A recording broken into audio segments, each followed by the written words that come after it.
masaya yung di pinlano. Kasi pag di mo pa alam, di mo nalalaman, pero exciting naman. Yeah!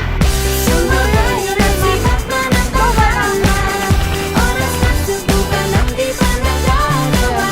Minsan lang kaya magpapaligayan, mag-enjoy, magsaya, walang mawawala.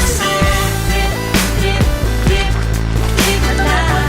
Trip, trip, trip, trip May lang. gusto kong gawin pero nangangamba na baka mga tao'y tawanan ka. Nais kumanta pero di mo forte, 5 piso lang naman ang karaoke. Go, basta sa bakanting lote, joke, galingan kahit konti. Kahit rip, bigay lahat sa ginagawa mo. Na sa ganun ay walang masabi ang ibang tao. Sa ginagalawa nating mundo ay maraming loko-loko. Hindi mo naman inaano, ano ba talaga ang kailangan nyo? Siguro ang trip ko'y trip nyo rin, hindi nyo lang agawang gawin. Kung ganyan na sakyan mo na lang, wag ka na mag-alala kung saan ka dadalhin. Oo, pag hindi mo pa